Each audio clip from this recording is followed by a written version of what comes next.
sommes live, super. Bonjour à toutes et à tous. Bonjour aux personnes qui nous rejoignent petit à petit. Bonjour à celles et ceux qui étaient déjà aussi connectés. Bonjour Elodie. Bonjour à tous. Oui, bonjour. Oui, bienvenue à toutes et à tous dans ce live métier en coulisses. Bonjour Adélaïde. Pour découvrir le métier d'infirmière, justement, avec Elodie. Merci beaucoup, Elodie, d'avoir répondu un grand oui pour donner ces 30 minutes de votre temps. Avec plaisir. C'est très précieux. Donc, sachez à toutes les personnes qui nous écoutent que le but de ce live est qu'il soit le plus interactif possible. Vraiment, on a à cœur que ce soit un vrai échange. Donc, vraiment, n'hésitez pas au fur et à mesure de la prise de parole d'Elodie de poser peut-être toutes vos questions dans le chat. Moi, je me chargerai de les relayer à Elodie au fur et à mesure. Donc vraiment, n'hésitez pas. Et peut-être avant de vous donner la parole, Elodie, pour celles et ceux qui ne connaissent peut-être pas forcément Chance, nous sommes une communauté d'entraide professionnelle et une méthode pour permettre à chacun, chacune de trouver sa place dans le monde du travail et dans la société, du coup, de fait. Et pour ça, on a plusieurs programmes d'accompagnement et d'aide au recrutement. Le programme qui est le plus connu et que certaines peut-être qui sont connectés ce matin connaissent peut-être, c'est le bilan de compétences pour pouvoir faire le point sur sa vie professionnelle et sur la direction qu'on veut lui donner. Et quant à la communauté d'entraide, eh bien elle a récemment lancé une initiative qui s'appelle 3 minutes pour les autres, qui est une initiative altruiste, gratuite et ouverte à toutes et à tous. Et en fait, le principe est très simple. À partir du moment où vous rejoignez cette initiative, vous recevez toutes les semaines de façon hebdomadaire une newsletter avec 10 profils de personnes qui sont à la recherche d'un coup de pouce professionnel dans le cadre de leur cheminement et qui ont besoin d'un coup de pouce et que vous pouvez aider si vous le souhaitez. Et puis le principe de cette communauté, c'est d'aider et de pouvoir aussi être aidé. Donc ça marche dans les deux sens. Et justement, le live métier que vous vous apprêtez à vivre, eh ben, c'est justement une dynamique d'entraide. Elodie qui accepte bénévolement de donner 30 minutes de son temps pour vous présenter la réalité de son métier et répondre aussi à toutes vos questions. Et on a choisi aussi sur cette édition spéciale de donner la priorité notamment aux métiers pour lesquels il y a une forte demande et où il y a des recrutements et des opportunités de métier à la clé. Voilà, donc surtout n'hésitez pas encore une fois à réagir, à poser vos questions et je pense, Elodie, que je vais pouvoir vous laisser peut-être la parole pour déjà dans un premier temps eh bien, vous introduire, nous parler peut-être de votre parcours et de ce qui a fait que vous en êtes arrivé à ce métier d'infirmière. Et encore merci pour votre temps aujourd'hui. Tout plaisir est pour moi. Merci de m'accueillir. Alors effectivement, moi je suis infirmière depuis 1997, l'année où j'ai obtenu mon diplôme. Alors j'ai une maman qui était infirmière, mais qui est passée par elle était auxiliaire, elle a fait des études d'infirmière, puis après puéricultrice pour devenir cadre dans une structure pour enfants. Mais moi j'ai toujours été, je pense, admirative et aussi engagée comme elle dans le fait de contribuer pour les autres et de m'épanouir aussi à travers justement tout ce qu'on peut apporter donc dans ce métier. À l'époque, j'ai commencé un bac, ce qu'on appelait SMS, F8 à mon époque, parce que ça date maintenant. Et puis j'ai un accident de cheval qui m'a empêché de continuer ce cursus, dans le sens où on m'avait dit non, vous ferez pas infirmière, vous avez une jambe qui est complètement abîmée, ça pourra pas durer dans le temps. Donc j'ai bifurqué sur un bac philosophie, mathématiques, option biologie. Qui m'ouvrait un peu plus de portes, mais mon engouement et mon envie de partager avec le public qu'on accueille, que ce soit dans n'importe quel secteur de notre métier, était toujours présent, et je me suis dit vaille que vaille, c'est ce métier que je veux faire. J'ai hésité entre professeur d'anglais et infirmière, c'était à rien à voir, mais non, c'était vraiment un engagement, je pense, personnel. J'ai toujours aimé les hôpitaux, l'odeur, la blouse blanche quelque part a toujours été un petit peu quelque chose que j'admirais. même si parfois ça me faisait peur. Et donc, nous me voilà partis en 94 pour faire 3 ans d'études, qui nous fait vraiment nous ouvrir sur un développement de compétences techniques, parce que je n'y connaissais rien. Beaucoup de personnes avaient fait effectivement un bac spécifique médico-social, ce que je n'avais pas pu continuer du coup. Et moi, je me retrouvais avec un bac plutôt littéraire, mais voilà, je me suis adaptée. Parce que effectivement, on apprend beaucoup de techniques, de savoir-être, de savoir-faire, des démarches de soins, ce qu'on appelle des démarches de soins, qui nous permettent de se positionner vraiment dans notre profession au sein d'une équipe pluridisciplinaire qu'on apprend à côtoyer au cours de stage et à être de futurs professionnels. On sort du bac et on devient de futurs professionnels en 3 ans. Ce qui est court et suffisamment long parce qu'on développe vraiment tout ce qui est nécessaire pour aborder la pratique du soin, l'écoute, l'empathie, l'éthique autour de toute la personne dans sa globalité. Donc voilà. Et depuis, je n'ai cessé de pouvoir exercer ce métier dans différentes conditions. Super. Voilà. Merci beaucoup, Élodie, pour cette présentation. Moi, j'ai à cœur de revenir sur la partie formation dont vous avez parlé, peut-être pour donner quelques clés à des personnes qui souhaitent, je ne sais pas, soit se réorienter, se reconvertir, ou en tout cas des personnes qui s'intéressent à ce métier et qui se demandent, en fait, comment aujourd'hui est-ce qu'on peut devenir infirmière.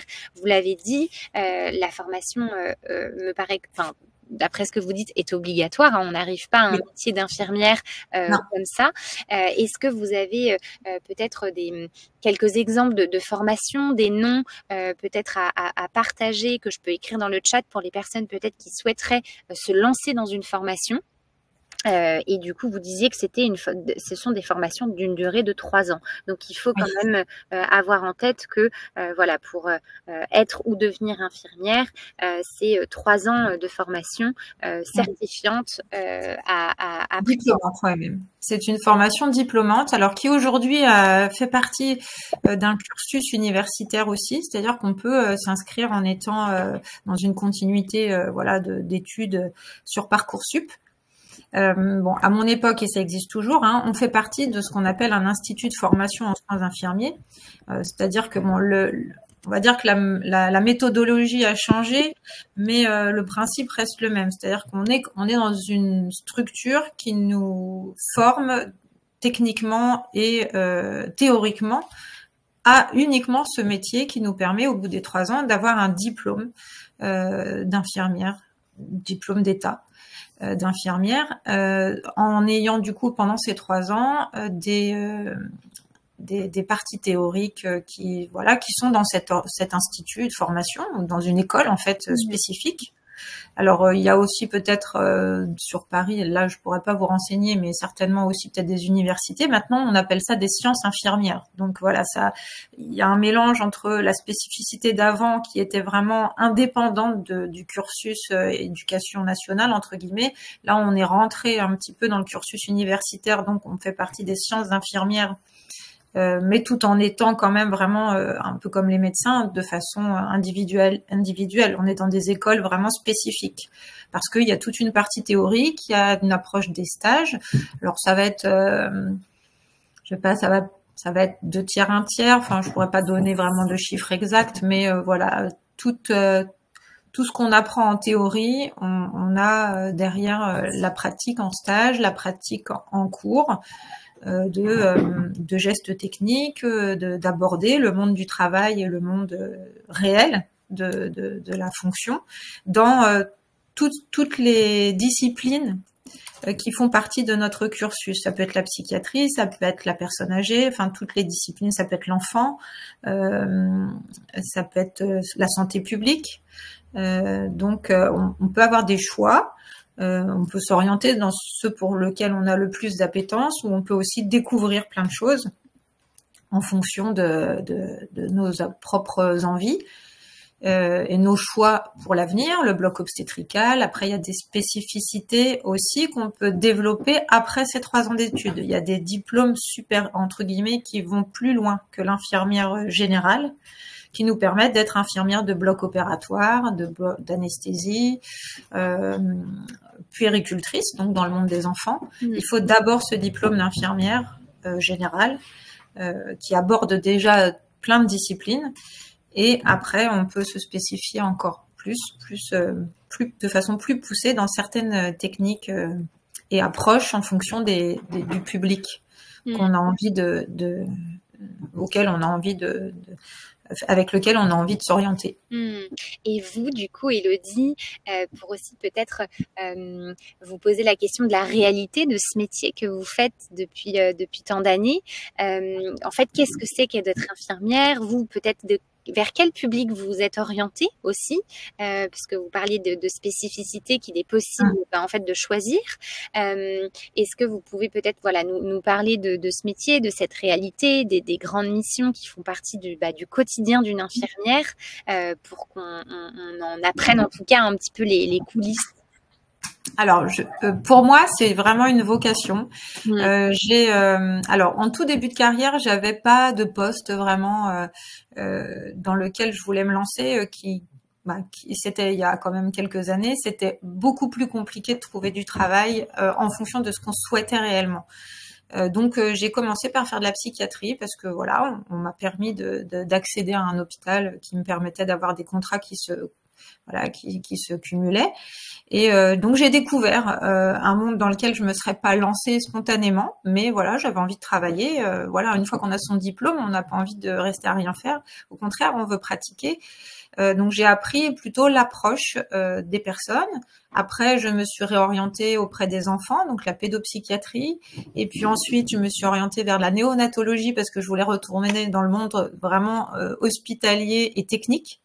Donc là, j'ai appris la réanimation néonatale, l'approche technique du tout petit enfant, qui m'a permis ensuite, après il y a les histoires de vie, on peut changer en fonction de sa situation géographique, de ses envies et de son choix de public.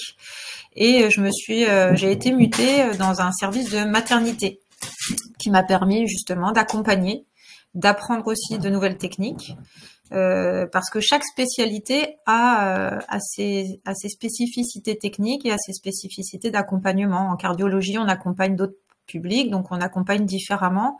Dans un service de chirurgie, on accompagne encore différemment parce que le temps de séjour n'est pas forcément le même. C'est tellement varié que je pourrais vous en parler pendant des heures. On peut aller dans la santé publique, être auprès des administrations territoriales, comme on peut être dans le fonctionnariat public hospitalier, qui est là beaucoup plus, on va dire, plus dans le médical technique. On peut aller dans la prévention, dans l'éducation nationale, parce qu'on peut aussi accompagner en tant qu'infirmière scolaire. Donc je vais aussi postuler pour faire infirmière scolaire, et en fin de compte, au fur et à mesure aussi de notre âge, de ce qu'on veut apporter, de ce qu'on veut acquérir et apporter, on a cette possibilité de s'orienter vers les gestes techniques, vers l'accompagnement de personnes, vers la prévention, vers différentes, on va dire, approches du métier. Alors moi j'ai fait un peu tout, j'ai même terminé je continue, j'ai même fait fonction de cadre de santé. J'ai fait fonction pendant 15 ans quasiment de puéricultrice sans être diplômée, parce que je m'occupais des bébés tout en ayant la capacité en maternité de m'occuper des mamans, de la gynécologie. J'ai appris à faire des césariennes, à accompagner les médecins comment on gère un bloc obstétrical. Et en fait notre diplôme de base, entre guillemets, est déjà très développé, mais on peut pas tout retenir. Donc en fait, on apprend à chaque poste qu'on peut, dans lequel on a choisi de s'orienter.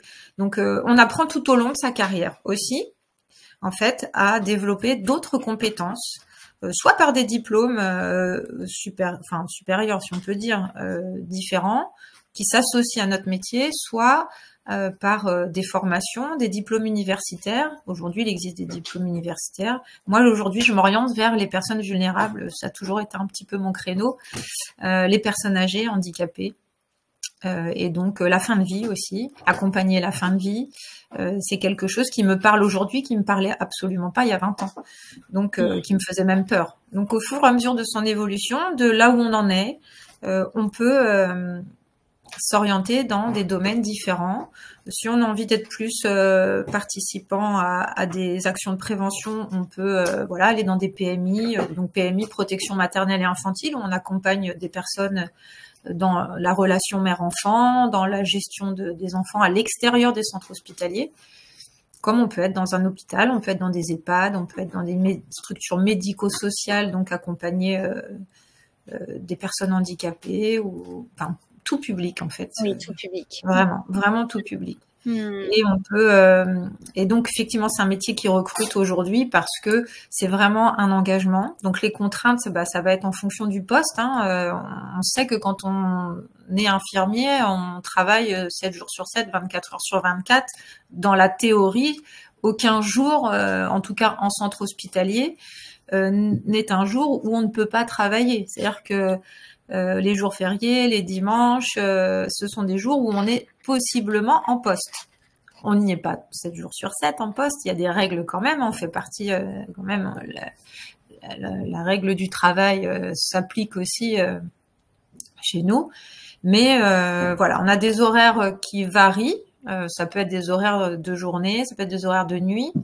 Et puis ça peut être, il y a toujours des rythmes qui sont organisés selon les structures. Ça peut être des horaires de journée, on va dire bureau, du lundi au vendredi, comme ça peut être 7 jours sur 7, en fonction, en 12 heures, en 8 heures, en fonction de la structure dans laquelle on est. Donc c'est vraiment un engagement. Pour le coup, j'ai 3 enfants, donc je peux vous dire que c'est possible. Oui, c'est ce que j'allais vous demander. C'est vrai que c'est un vrai engagement, et vous le dites. Et aujourd'hui, comment est-ce que vous avez aussi, je pense, réussi à concilier et à garder un équilibre entre cette vie professionnelle et cette vie personnelle. Et je trouve que c'est bien que vous l'abordiez en tant que maman de 3 enfants. Comment est-ce qu'on veille à cet équilibre, et comment est-ce que voilà, c'est possible en fait? Alors ça n'a pas toujours été simple parce que le rythme est parfois enfin on n'est pas toujours aidé entre guillemets, parce que effectivement quand on a des enfants en bas âge, il faut trouver des nounous qui soient ouvertes à des horaires décalés, c'est-à-dire 5h30, 6h le matin, jusqu'à 22h le soir, par exemple, en fonction de nos horaires. Bon, ça a tendance quand même à changer parce qu'effectivement, il y a de plus en plus de travail en 12 heures qui se met en place dans nos métiers. En tout cas, je parle de l'hospitalier. Après, il y a des horaires, je vous dis, de journée dans d'autres secteurs, donc qui sont beaucoup plus confortables. Ou en tout cas, quand on s'y adapte, parce que moi, je m'y suis jamais réellement adaptée. J'ai tellement toujours été conditionnée à des horaires spécifiques, de nuit ou de jour, que du lundi au vendredi, aujourd'hui, pour moi, c'est compliqué de maintenir ma vie familiale en n'ayant qu'un week-end. Je préfère travailler 12 heures, 2, 3, 4 jours dans la semaine et avoir 3 ou 4 jours de repos, ou travailler la nuit j'ai travaillé quelques années la nuit pour être disponible la journée pour mes enfants. Donc, en fait, on peut aussi adapter en fonction de ce qu'on a comme soutien extérieur. Voilà, on peut travailler. Alors, de moins en moins, on ne travaille que de nuit parce qu'effectivement, il y a un risque pour la santé reconnu. Donc, éventuellement, les employeurs, évidemment, ne vont pas mettre de difficultés dans l'organisation pour que la santé des professionnels soit quand même respectée. Mais on peut très bien s'arranger et travailler de nuit quelque temps pour accompagner sa vie familiale, ou s'organiser dans d'autres horaires, à trouver des postes qui correspondent à notre besoin d'équilibre. Moi, j'ai réussi parce que tout s'organisait.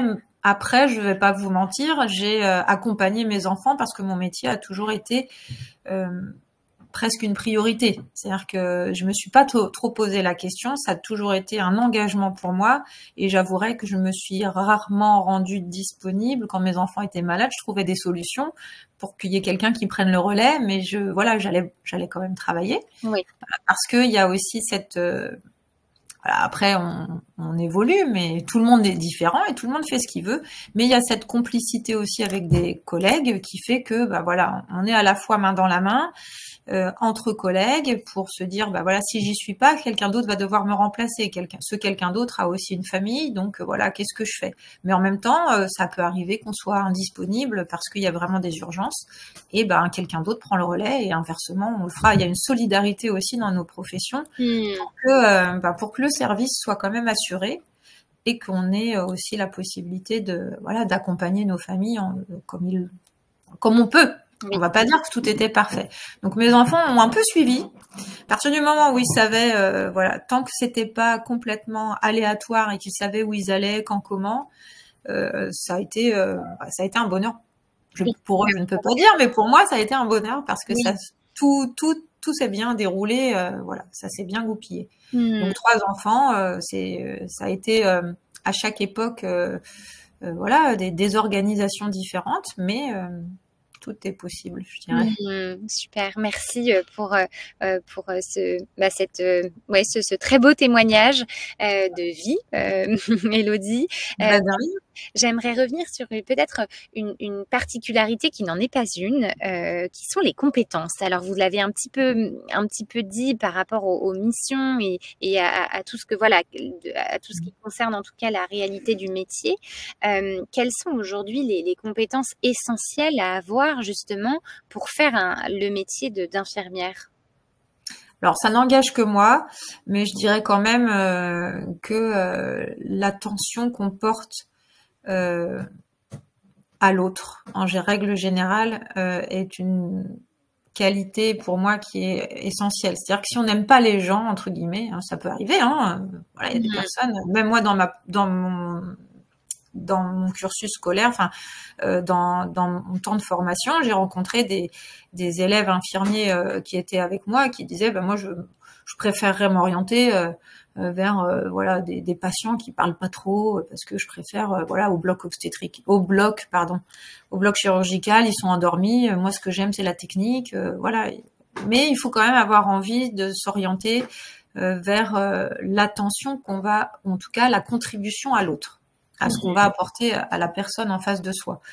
Ça peut être technique, comme ça peut être voilà aussi dans notre métier quand même, c'est vraiment global. C'est-à-dire que la personne, on ne la voit pas qu'à travers son corps physique, on la voit aussi à travers ses émotions, à travers tout ce qu'elle peut nous renvoyer psychologiquement, et à travers tout ce qui est social aussi, c'est-à-dire voilà son environnement, que ce soit au sein de la structure dans laquelle on l'accueille ou son environnement familial, son environnement extérieur. Et on a cette globalité.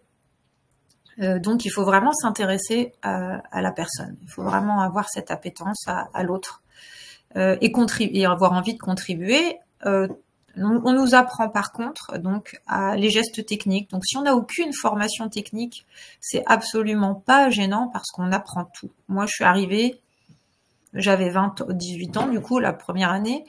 18 ans, on connaît rien de la vie, quoi. C'est vraiment, voilà, je suis arrivée avec ma sensibilité, un peu trop d'ailleurs, par contre mon engagement et mon envie.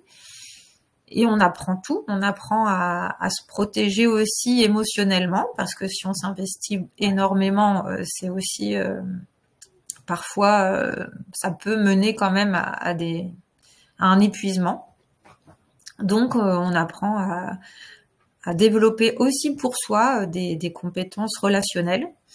Les compétences techniques, je vous dis, c'est vraiment on l'acquiert au fur et à mesure des stages qu'on fait, au fur et à mesure des rencontres aussi dans notre formation. On n'est pas tout seul. Souvent, c'est quand même une classe entre guillemets, enfin une formation qui accueille. Ça peut aller, je pense, de 30 à 60. Enfin, nous, on était 60 dans mon école. Voilà, c'est pas énorme. Bon, au fur et à mesure, ça s'égrène. Il y a des personnes qui souhaitent plus continuer parce que voilà, ça leur correspond pas. Puis il y a des personnes qui s'inscrivent et qui veulent vraiment aller jusqu'au bout. Donc en fait, on rencontre vraiment dans cette formation multiples facettes et on apprend vraiment aussi. Alors, les capacités relationnelles, c'est important. Les capacités techniques, on les acquiert. Et puis, quelque part, je vous disais au tout début, c'est du savoir-être et du savoir-faire. De la théorie, on l'apprend. Le corps humain, forcément, on peut pas passer à côté. La pharmacologie, donc on apprend aussi les médicaments. On apprend à collaborer aussi. On apprend à... C'est vraiment, vraiment très complet. Oui. Et c'est ce que j'allais rebondir sur la partie collaboration. C'est vrai que c'est un métier qui est très en lien avec les autres, que ce soit en interne et en externe aussi avec la patientèle, qui sont les personnes dans le quotidien d'une infirmière, en fait, qu'elle côtoie, qu'il ou elle côtoie. Alors encore une fois, tout dépend des secteurs, mais en règle générale quand même.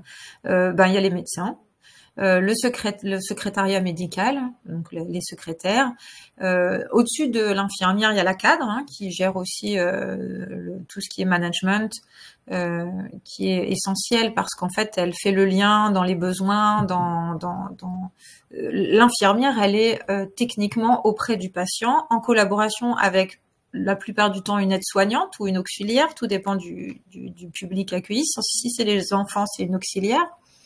Donc voilà, c'est un peu des binômes de travail pour être auprès du patient. Après, se greffe en fonction des spécificités des kinésithérapeutes, des psychomotriciens, des ergothérapeutes, des psychologues, tout ce qui va être paramédical, autres, orthophonistes. On peut aussi des éducateurs si on est de jeunes enfants, quand on est auprès des enfants dans les hôpitaux, même des instituteurs. On peut être aussi amené à collaborer avec le monde de l'éducation nationale et des instituteurs. Et puis après il y a tout le côté managérial aussi, donc les cadres, les directeurs quand on est dans des structures privées, les directeurs d'école quand on est dans le milieu scolaire. On collabore avec avec les assistants sociaux aussi, parce que en fait on a un regard qui permet d'aller chercher toutes les personnes qui gravitent autour des besoins du patient. C'est-à-dire que si on est face à une personne qui nécessite d'avoir un accompagnement avec une assistante sociale, on va chercher l'assistante sociale, mais l'infirmière va être en premier plan avec ses collègues. Du coup, on travaille aussi avec les personnes qui font le ménage. Alors, on les appelle souvent les ASH, les agents de service hospitaliers dans les hôpitaux, ou voilà, parce que on a tous un regard sur le patient, on le met en commun, et qu'est-ce qu'il va devoir se créer autour de notre regard. Ça va être d'aller chercher comment je peux dire, les personnes qui vont apporter les réponses dans leur fonction. Donc ça peut être le médecin quand il y a besoin, effectivement, quand on est face à la maladie, ça peut être plein de choses. La psychologue si on est face à une personne qui a une difficulté au moment où on l'a rencontrée, qu'elle a besoin de s'exprimer. Donc en fait, on a le regard global. C'est pour ça qu'on nous apprend à voir globalement la personne dans ses besoins, qu'elle soit physique, psychologique, émotionnelle, et sociaux, on va dire aussi environnementaux, vraiment. Notre regard est global, et après on collabore avec toutes les personnes. Oui. Voilà. Merci beaucoup pour la richesse de cette réponse. Je vois qu'il est déjà 11h43. Il nous reste plus que 2 petites minutes. Je vais prendre une dernière question.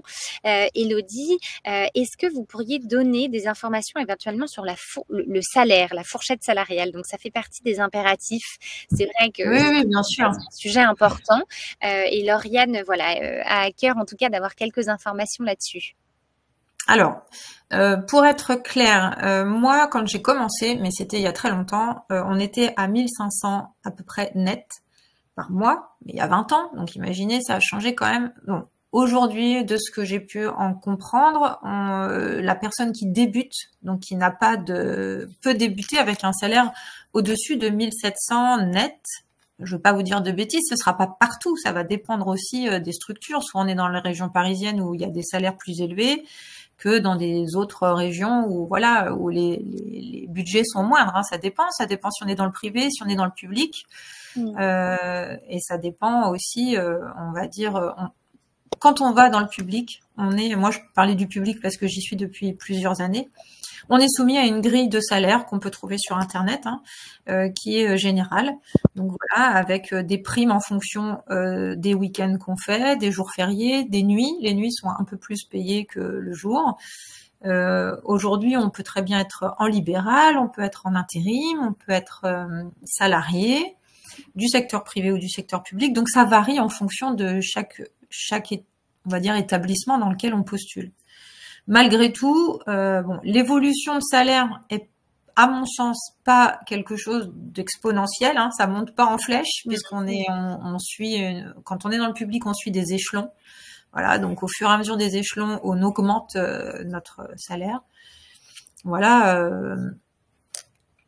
Je peux vous dire, je sais pas, moi, au bout de 20 ans d'expérience, oui, plus de 20 ans maintenant, je suis passée de 1500 de base, bon, avec un ou deux week-ends travaillés, parce que souvent on travaille un ou deux week-ends par mois, mais après c'est encore une fois, c'est aléatoire. Il y a des services, il y a de plus en plus où c'est un week-end sur 3, donc c'est beaucoup plus gérable pour la vie familiale. Encore que certains, ça ne dérange pas de travailler les week-ends.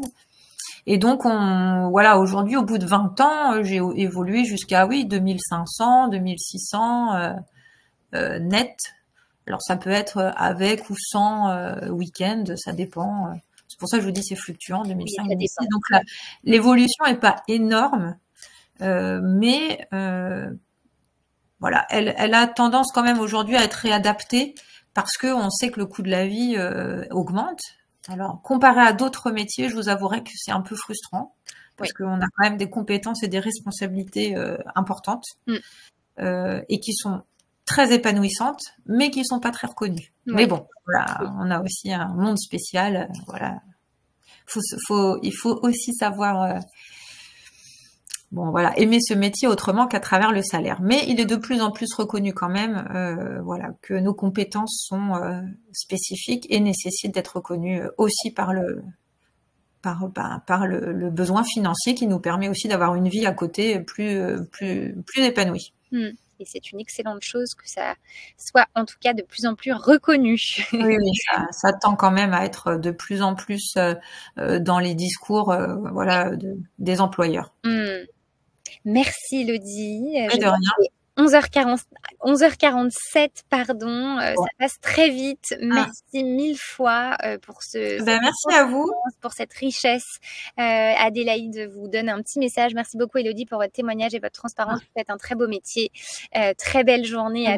J'espère que ça portera ses fruits pour d'autres, parce que vraiment, oui, c'est un beau métier. Vraiment. En tout cas, vous en parlez avec passion et c'est un plaisir de vous écouter. Donc, merci. C'était un plaisir pour moi d'animer ce live à vos côtés. Merci à toutes et tous pour votre participation. Je vous souhaite une excellente journée, une excellente fin de semaine. Et merci encore, Elodie, pour votre temps précieux. À bientôt. Très bientôt. Merci beaucoup. Au revoir.